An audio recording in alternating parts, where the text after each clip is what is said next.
Today's lesson is called The $30,000 Bequest.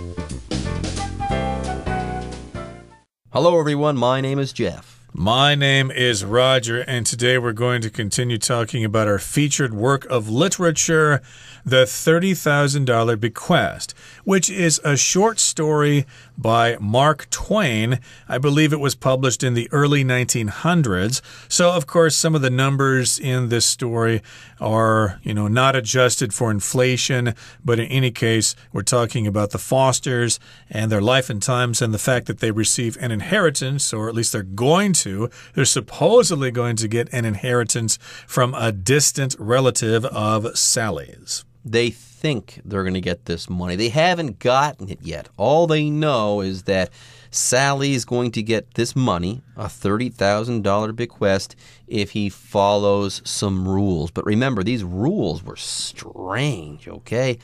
Sally can't acknowledge the bequest to anyone. He can't ask about whether or not Tilbury, the rich relative, has died.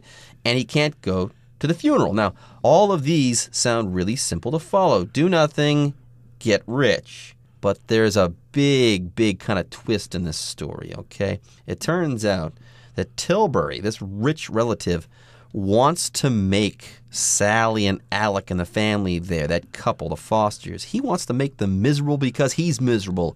Wealth has made him miserable, and he wants to pass that misery on. How weird. And again, he has not yet gotten this money. Maybe that's what will happen on today's lesson, but we'll have to read today's lesson to find out for sure. So let's go ahead and do that. Then when we come back, we'll discuss it.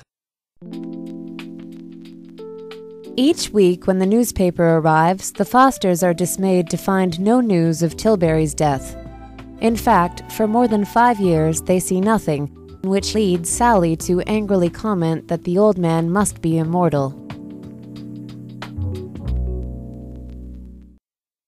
大家好，第一部分我们看到单字 dismayed， 这个字是形容词，指失望的、不高兴的。举例来说 The host seems dismayed since few people pay attention to him. 主持人感到不太高兴，因为很少人的注意力在他身上。另外，这个字去掉字尾 ed 可以成为名词 dismay， 指沮丧、气馁，像是 to one's dismay 或是 to the dismay of somebody， 表示令人沮丧的是点点点，令人焦虑的是。我们可以说 To my dismay, all of the concert tickets were already sold out. 令我失望的是，音乐会的门票已经卖光了。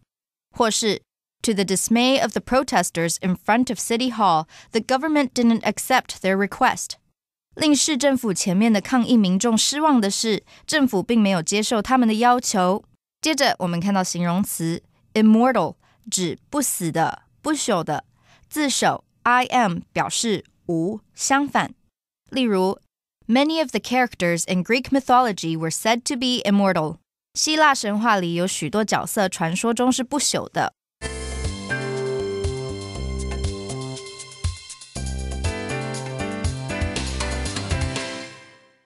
Okay, let's discuss the contents of today's lesson. Remember, the distant relative Tilbury was going to leave Sally $30,000 in his will.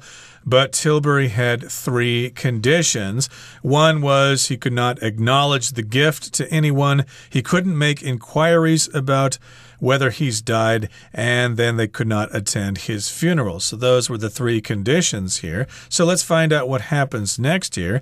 Each week when the newspaper arrives, the Fosters are dismayed to find no news of Tilbury's death. So they're not supposed to make inquiries about his death, so I think they've already broken one of these rules here. But in any case here, they subscribe to a newspaper from Tilbury's hometown.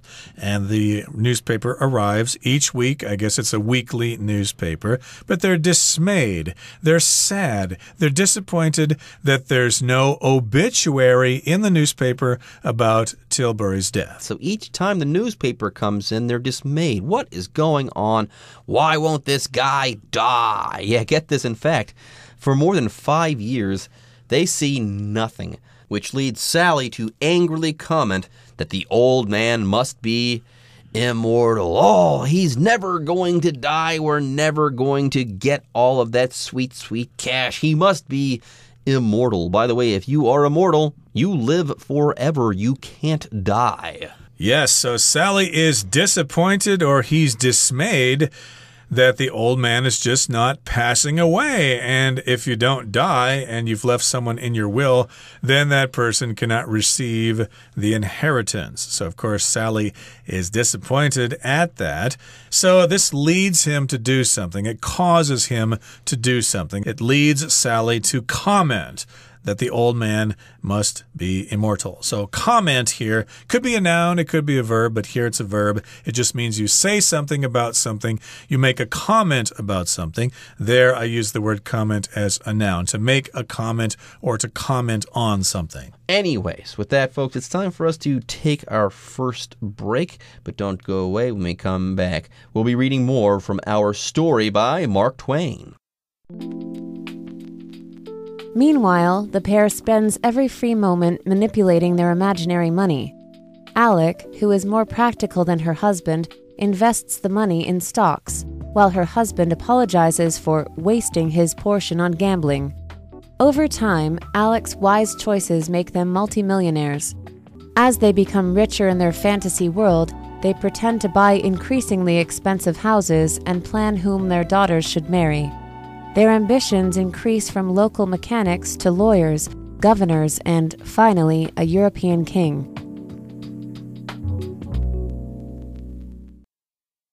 第二部分我们看到单字 manipulate 这个字是动词，指操纵、摆布、控制。例如 The man manipulated the puppet to make it look like it was dancing. 那个人操纵木偶，让它看起来像在跳舞。或是I dislike it when people try to manipulate me into doing things I don't want to do. 我不喜欢有人試圖控制我去做我不想做的事。另外補充這個字的名詞 manipulation, M-A-N-I-P-U-L-A-T-I-O-N, manipulation, 指操縱、篡改。像是 I don't like Ellen because she always uses manipulation to get her way. 我不喜歡 Ellen 因為她總是用操縱手段達成目的。或是 The FBI found clear evidence of data manipulation in the company's financial reports. 美国联邦调查局查获该公司篡改財務報告資料的確切證據。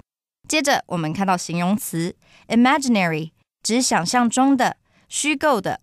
舉例來說 It's not unusual for young children, especially those without siblings, to have imaginary friends. 對小孩來說，特別是沒有手足的小孩，他們有想象出來的朋友是很稀鬆平常的事。或是 Devin writes books about imaginary creatures. Devin 撰寫關於虛構生物的書籍。再來我們看到一個單字 invest 這個字是動詞，指投資、投入時間、心力，後面常接介系詞 in。例如 Denise invested in her friend's new business and hoped to get rich from it. Denise 投資她朋友的新事業，希望能借此發財。或是 We need to invest more time in this project to ensure that it succeeds. 我們應該投入更多時間在這項計劃裡，確保它能成功。另外，這個字的字尾加上 ment 就成了名詞 investment， 指投資。我們可以說 Mr. Bumble lost most of his money in a bad investment. Bumble 先生在一場失敗的投資中失去了大部分的錢。接着我們看到名詞 fantasy 指幻想、想象、奇幻文學。像是 Nora has a fantasy of living in a big house by the sea. Nora 幻想住在海邊的大房子。或是 Paul enjoys reading fantasy novels. Paul 喜歡看奇幻小說。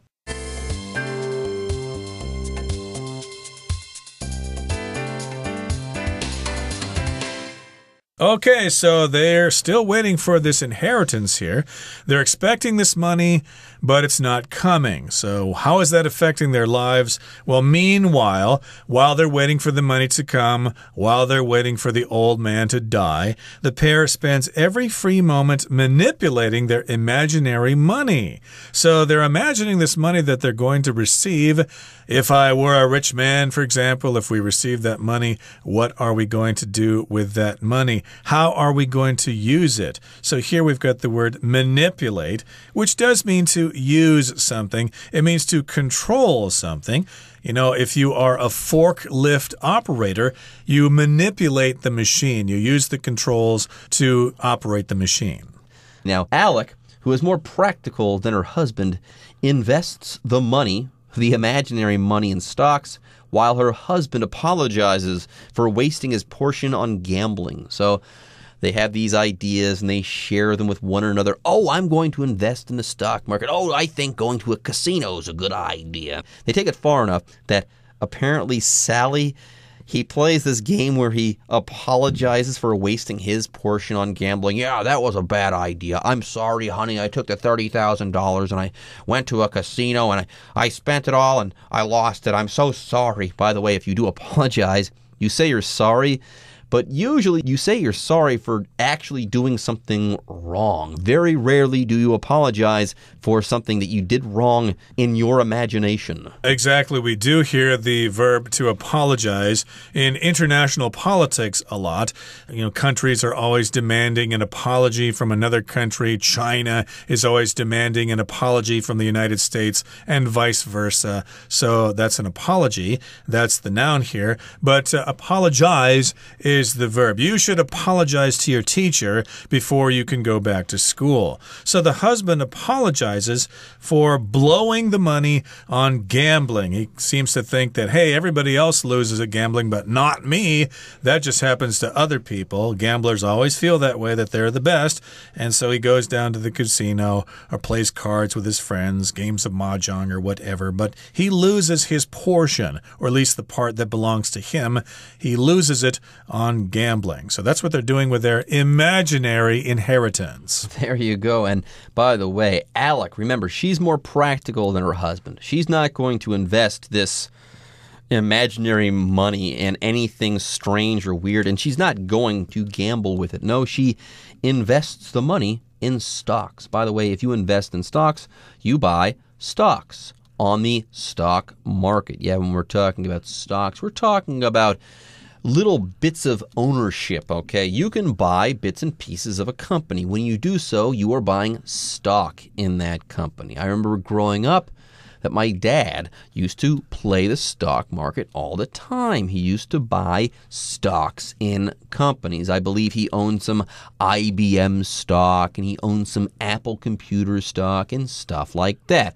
He invested in stocks, is what you could say. By the way, to invest is to make money by putting money into something. The money you put into that thing is called an investment. Yep, you can invest in real estate, you can invest in gold, and you can invest in stocks. So that's what the wife is doing here. She's more practical, but the husband is kind of erratic. And he's kind of out of control, so he does a lot of gambling, but he's nice. He apologizes for it. And over time, Alex's wise choices make them multi-millionaires. So Sally, he's not doing so well, but still Alec is making wise investment choices. So they become multi-millionaires based on how she's investing the money in stocks and various things like that, despite her husband's gambling. Now, as they become richer in their fantasy world, they pretend to buy increasingly expensive houses and plan whom their daughters should marry. So the fantasy is continuing here. They're living in this fantasy world. Fantasy here can be used as an adjective describing the world of make-believe. It's your fantasy world. Yeah, they get carried away, okay? Their ambitions increase from local mechanics to lawyers, governors, and finally a European king. Yes, we're now multi-millionaires in our fantasy world, so who should our daughters marry? Well, they start out small. Yeah. we're an okay couple. We're not at the top of the heap. We make good money, though. So, hey, maybe our daughters can marry mechanics. But then as they get more and more money in this imaginary world, they think, no way, mechanics, that's not going to cut it. Mechanics will not cut it for our daughters. They should marry lawyers. No, governors. Yeah, that's even better than lawyers. And you know what's better than governors? European kings. So towards the end there, one daughter's going to marry a king from Europe. This fantasy world is out of control. All right, folks, with that, it's time for us to take a short break, but don't go away. We'll be back after this. Unfortunately, disaster strikes, and they lose their fortune because of Alec's risky investments. The two are extremely upset until Sally reminds Alec that the real money is still coming. Shortly after, they are visited by the editor of the newspaper from Tilbury's hometown. He shocks the couple by letting it slip not only that the old man was already dead, but also that he died penniless. 2 years later, Alec and Sally also pass away, their health worn away by their bitter feelings over how unfairly Tilbury had treated them.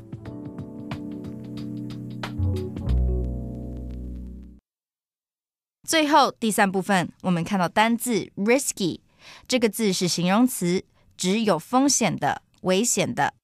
例如 It is risky to invest in businesses that you are not familiar with. 投资在你不熟悉的事业是有风险的。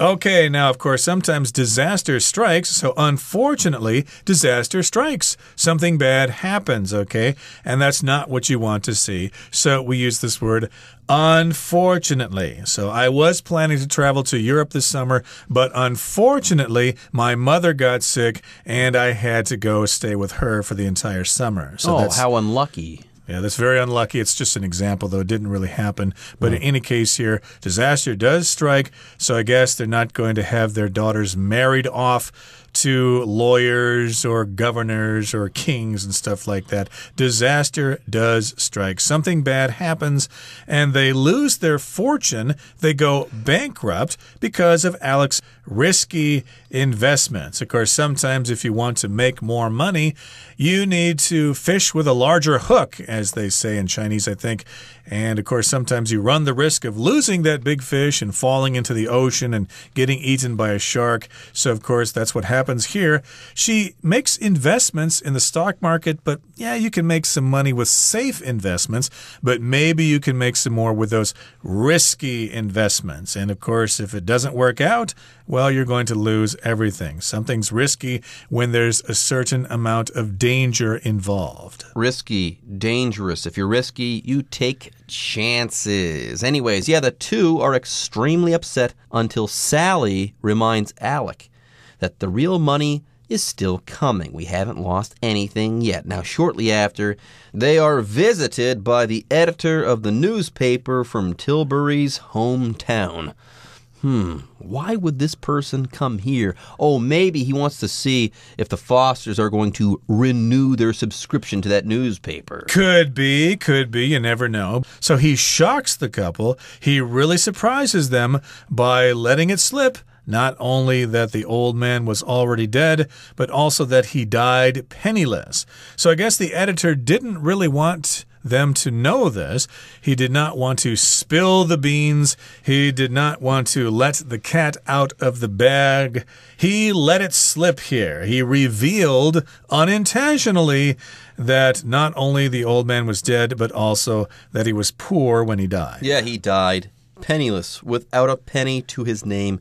He was poor when he died, so he was just trying to make the Fosters miserable. That's not very nice, okay? And I guess this backstory now doesn't make any sense. Tilbury was just a mean guy who wanted to make his relatives unhappy. How interesting. Now get this, 2 years later, Alec and Sally also pass away. They also die. Their health worn away by their bitter feelings over how unfairly Tilbury had treated them. So there you go. They die young, or younger than they should have. They die prematurely because their health gets worn down and worn away because of their feelings about Tilbury and how nasty he was to them. What a bad guy this Tilbury was. By the way, if something wears away, that means it gradually gets worse and worse or deteriorates. Yep, we could say the steps were worn away by visitors going up and down those steps over many years. So in this particular case, their health gradually declined. They got more and more sick, or they got sicker and sicker as time went on. And of course, they had those bitter feelings over Tilbury, so that's how they passed away, and that's the end of the story. So what's the moral of the story? Well, you're going to have to discuss that among yourselves. It's time now for us to listen to our Chinese teacher.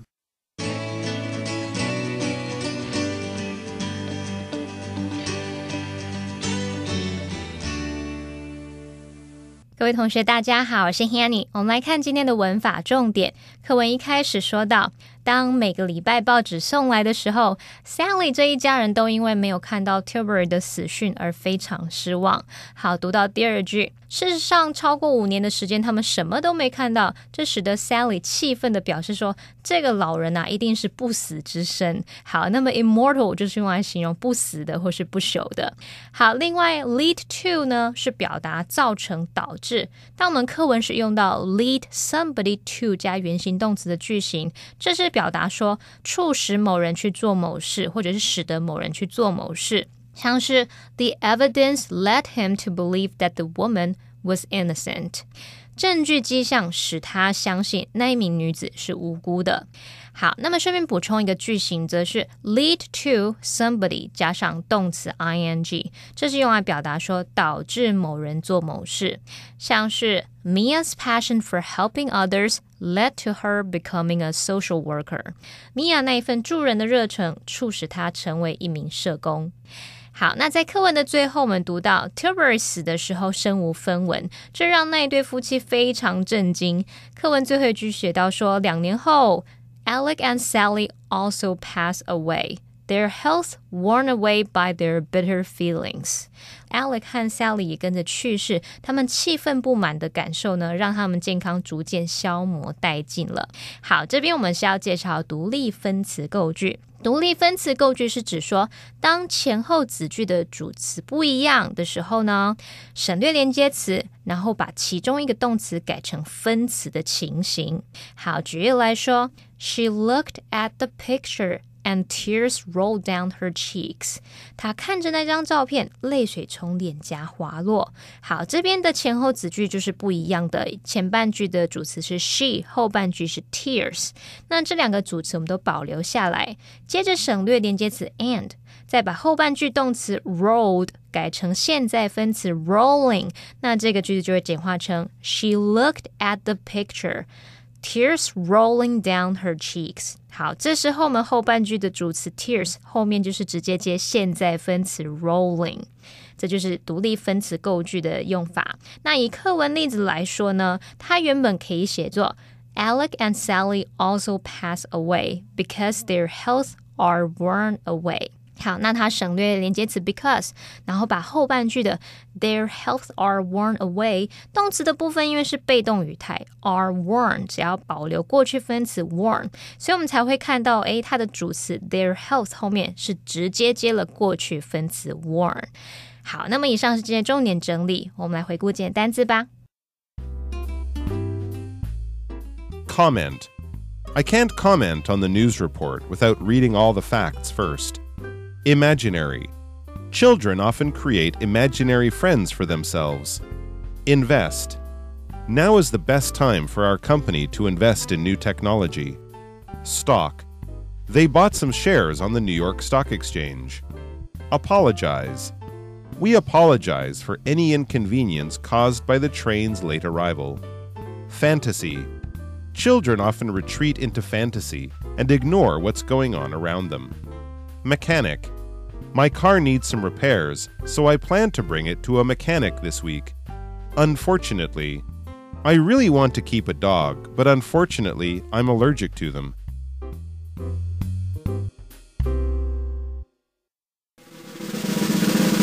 Discussion Starter starts now! All right, Roger, it's now time for our discussion starter.